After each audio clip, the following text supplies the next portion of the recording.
Everybody, Tim here for another MCU movie. Doctor Strange came out 2016, number 2 in the Phase 3. Fuck ton of people in this movie.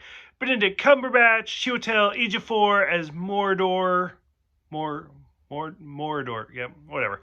Rachel McAdams as Palmer, Mads Mikkelsen as Callius. What is up with the names? I can't even do the names. Tilda Swinton as the Ancient One, and of course Benjamin Bratt. Who can't forget about him? So many characters in this. Like I said, Ejiofor I've loved since like the movie Serenity, and then of course more recently since this movie came out, the Old Guard, stuff like that. Rachel McAdams I've loved forever since Mean Girls. I always wear pink on Wednesdays because of her. Mads Mikkelsen, whatever, is the second Hannibal actor to be in the MCU after Anthony Hopkins, obviously. I mean, if you count like Marvel movies in general, I mean, you got Brian Cox, who was also in Mindhunter.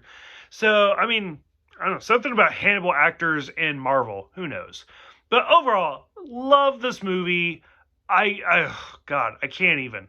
So when it first came out, it's very origin story. Like it's very much like the first Iron Man movie, just telling about how he like came about.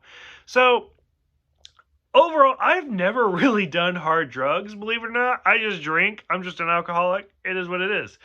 So I cannot imagine what this movie would be like to be like on drugs. So the whole point with the Sorcerer Supreme, the Eye of Agamotto, the Cape of Levitation's fantastic. Like all of the moves are great. The number one thing that kind of stood out to me, whereas time is the enemy of us all, which is what Callius keeps talking about, reminded me a lot of Star Trek Generations, the movie, where I mean that's what the main antagonist of that movie keeps talking about, whereas like time is the predator that's stalking us. Yeah, I'm gonna go with that. Okay, because everybody dies. I get it. Probably the most famous scene that stands out is the Dormammu I've come to bargain scene. And it really, really works. Like, it's just the overall movie, the whole feel of it. It's very, like, origin story. And at this point, Marvel had said, like, they're going to kind of start going away from origin stories. And from now, characters are just going to, like, if it's a new character, their movies, they're just going to be established. Okay, like, so this is, like, supposedly the last origin story. It still works. We learn that the Eye of Agamotto is in fact an Infinity Stone. It is the Time Stone, which at this point, like a lot of people have like, how many stones are there on Earth? Like what?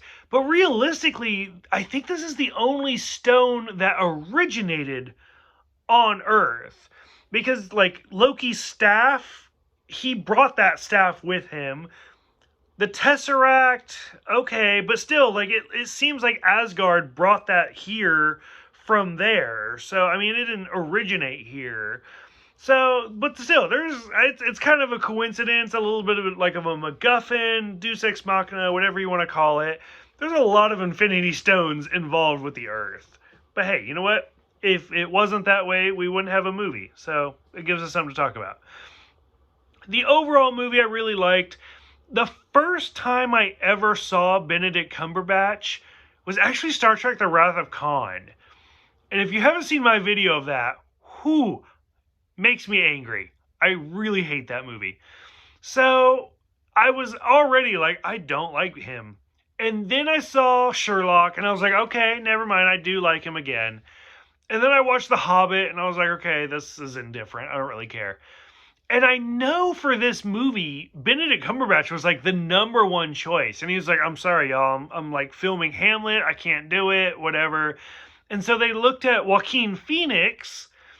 And for whatever reason, that didn't work. And Marvel literally pushed this movie back until Benedict Cumberbatch was available. And he is perfect. He is absolutely perfect in this movie. Just the ego.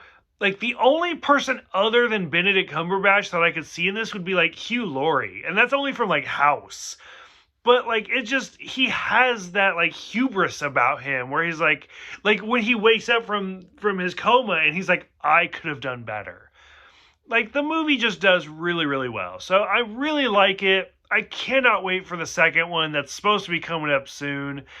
And just the cinematography for this whole movie where it's so trippy just works really really well.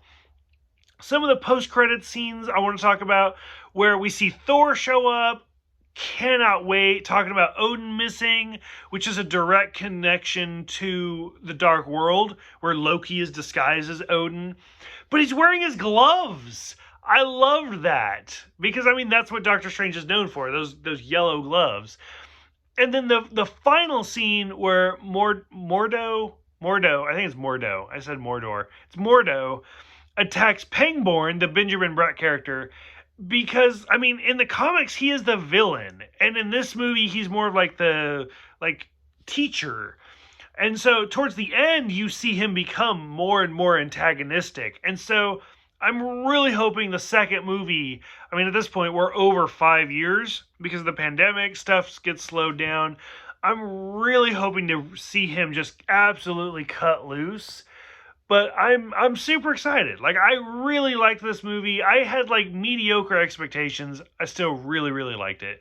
So I'm kind of curious what everybody else thinks about Benedict Cumberbatch, the whole cast. What do you guys think? Go ahead, let me know. Thank you guys for watching. Thank you for subscribing, and I'll see you guys next time for Guardians of the Galaxy Volume 2.